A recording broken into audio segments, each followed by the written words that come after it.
You will be spoiled for all of Danganronpa 2 and 3 the anime. You've been warned.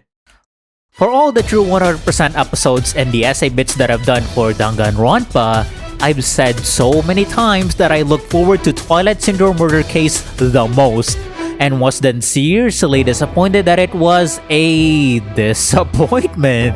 Well, that was just the top 1 among the things that I was looking forward to. You see, I actually have a top 5, and based on what I've already said, you might already know what the remaining 4 are already. But today, in top 2, we're focusing on how disappointed I was for Human Chiaki.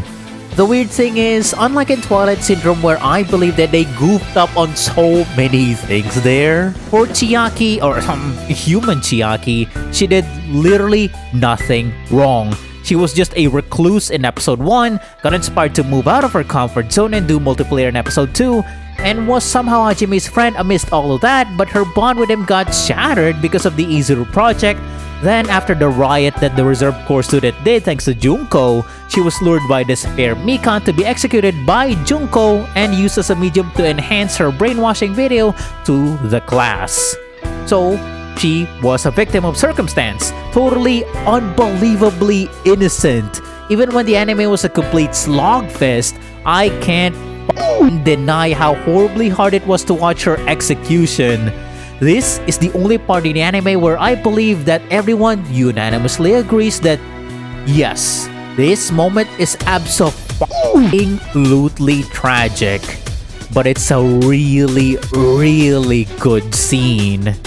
So, what was the disappointment then? What did our favorite gamer girl miss out on, huh? Well, number 1, it's not AI Chiaki. The Chiaki that we were attached to was the AI, and I'm not gonna lie, I thought in the anime that we'd get to see more of her development. Sure, Chihiro already made the beta concept with Alter Ego, and if you do his free time events, he confirms to have already planned to develop the AI so much that it would have the equivalent to having a soul, to think, to feel, to understand beyond its programming. So what I was hoping to see in the anime was essentially an origin story for AI Chiaki, like how did the Future Foundation then continue Chihiro's AI model? Or how did they recover it when it got destroyed in Chapter 4 and somehow came back to save Makoto in Chapter 5? Did it go back to Hope Speak Academy?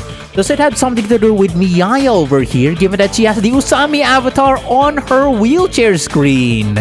No, we will never know because it's left up in the air and all that time is dedicated instead to Human Chiaki. And okay, to be fair, I'm okay with not getting answers. I mean, it's not like I need to know the origin story of how Chihiro invented his AI. No, that's okay. We don't need to milk every damn question like it's FNAF, right? She did it, and he did it to the girl, and now you're a fully on grown man, and you're gonna report an admin to. You know what? Never mind. I'm give up with. My issue comes then that number 2, I never developed the care about Human Chiaki. There was an attempt by the anime to make us like her, and I also really wanted to like her, but given the gigantic amount of things that AI Chiaki had already done, there was really no way Human Chiaki was matching up to that. But also, don't get me wrong, I'm completely okay with Human Chiaki having a similar yet distinctly different personality from the AI version. But due to how small our time is with her compared to the in-game version, I never really cared about her until her tragedy. And this is gonna sound mean, but in all the times that she was there gaming with the class, being the class rep, and all the times that she hung out with Hajime, it was clear that something bad was gonna happen to her, which at the time I didn't know what that would have been, but given that she was never directly mentioned in-game, yeah, we already knew that Human Chiaki was not gonna have a happy ending. So with that being at the back of my mind too, that's another layer of why should I care about this person? If I know she's gonna die anyway, it's difficult to keep pushing myself the effort to keep trying, you know? So, and number 3, the anime wanted to do too much, so it spread itself too thin. It wanted to show the future foundation. It wanted to show how the class 77B was before the despair. Hello, post-commentary Ren here. I just wanted to say real quick that in episode 2, I said that Chihiro was the only one that did get her own special Ultimate Despair outfit. And sure, I was technically wrong because Ultimate Imposter still has the same Byakuya outfit, but it's still funny to me that she's so goddamn plain.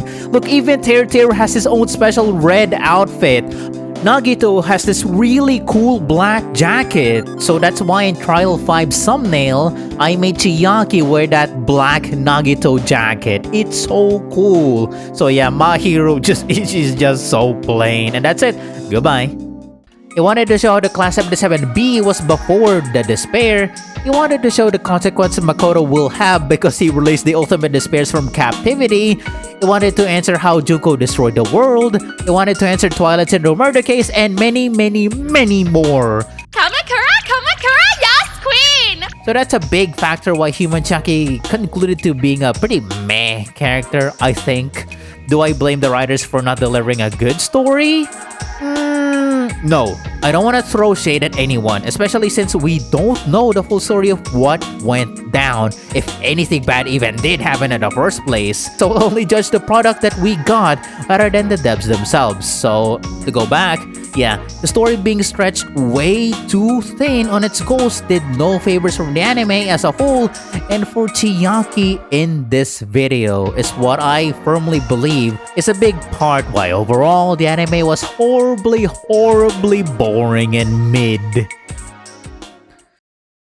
And now, this last point doesn't really bother me, but I know it does to others, so it's a point to them, and I'm gonna add it here to address it. So, the contradiction that Chiaki was made in honor of Chihiro. As you're seeing here, the name Chihiro Fujisaki. Chop it together to get Chiaki. And they also share the same March 14th birthday. So it's very out of place then that, whoops, never mind, it was all just one big coincidence that another living, breathing person matched this well with Chihiro. Now, of course, that's a fair take, so I went out of my way to see for myself if the intention really was that for Chiaki or if it was just all a coincidence. So credits to this person to linking the interview translation for us, so thank you so much for saving our time. And by the way, every thread and art that I used here and the sprite used in the thumbnail is linked in the description if you want to check it out.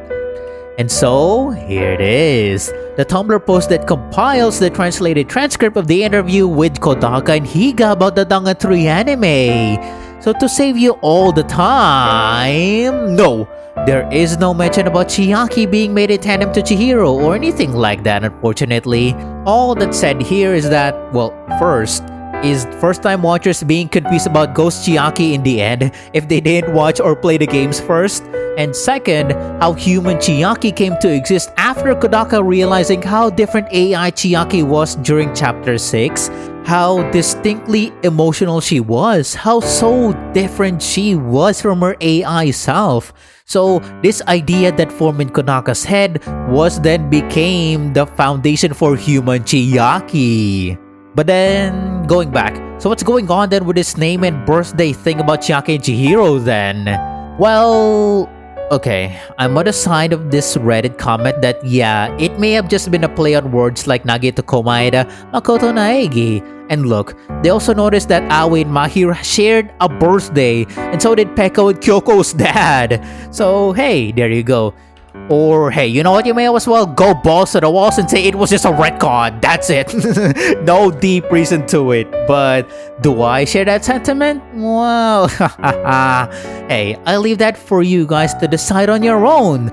Do you believe it's a retcon or do you believe that it's not? Either way, I'm stepping out of this one. Goodbye. And thus, we reached the end of the video. Hello, true 100% viewers. I told you I found a way to not make the topic repetitive. Haha. And so to quickly summarize why I'm disappointed about Human Chiaki was because I was looking forward to AI Chiaki, and Human Chiaki didn't much equal to AI Chiaki's greatness. But then again, you could say that the AI Chiaki had that unfair advantage because she was from a game, while human Chiaki was from an anime. So that two mediums, yeah, the anime was gonna get destroyed.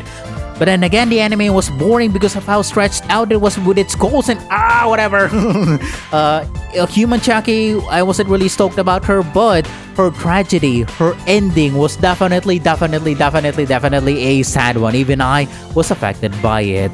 So, I'm not sure who to do next for an essay, but what I am sure of is that I believe you should leave a hopeful like on this video.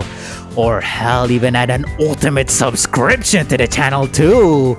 Now that would be great.